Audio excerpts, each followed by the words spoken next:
Viewers আসসালামু আলাইকুম, কেমন আছেন সবাই? আশা করি ভালো আছেন। আমি আজ আপনাদের সাথে খুব সহজ একটা নাস্তা রেসিপি শেয়ার করব। তো নাস্তাটি করতে প্রথমে এখানে আমি 2 পিস মুরগির মাংস, এটা হাড় ছাড়া মুরগির মাংস নিয়েছি।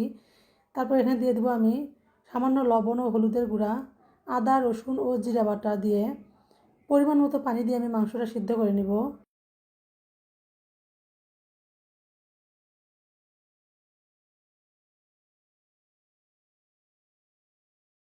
তো আমার মাংসটা সিদ্ধ হয়ে এসেছে, এবার এটা আমি পানিটা শুকিয়ে নেব একদম। এরপর একটা ফ্রাই প্যানে আমি পরিমাণ মতো সয়াবিন তেল দিয়ে দিব। তারপর এখানে দিয়ে দেবো পেঁয়াজ ও কাঁচামরিচ কুচি। এখানে আমি বেশ খানিকটা পেঁয়াজ কুচি নিয়েছি। পেঁয়াজ কুচিটা এই নাস্তাটা একটু বেশি দিলে ভালো লাগে খেতে।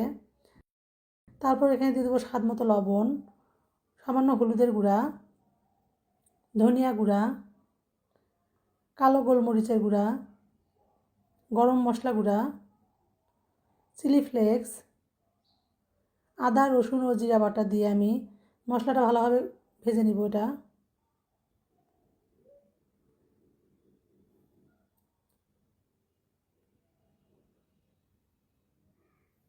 তো কিছুক্ষণ মশলাটা এভাবে কষিয়ে নেওয়ার পর এখানে আমি দিয়ে দেবো সিদ্ধ করে রাখা মুরগির মাংস। এই মুরগির মাংসটা আমি হাত দিয়ে ছিঁড়ে ঝুড়ি করে নিয়েছি।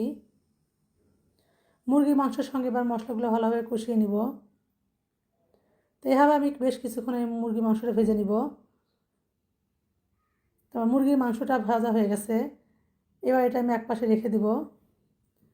তারপর আমি একটা বাটিতে 2টা ডিম সামান্য লবণ দিয়ে ডিমটা ভালোভাবে ফেটিয়ে নিব।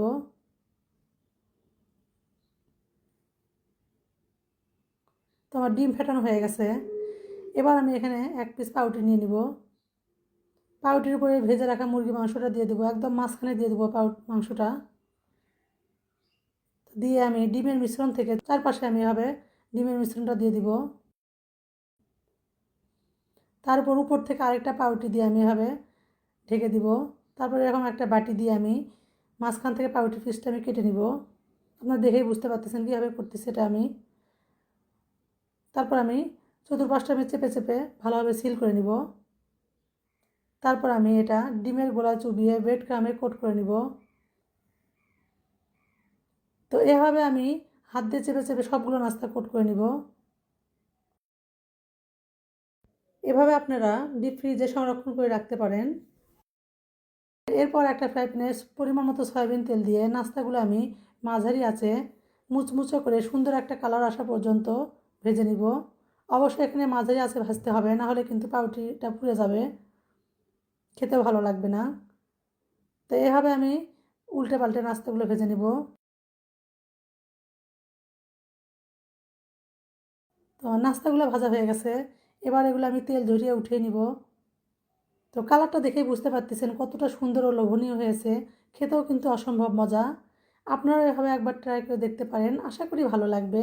ভালো লাগলে পেজটি ফলো দিয়ে পাশে থাকবেন। Thanks for watching the video.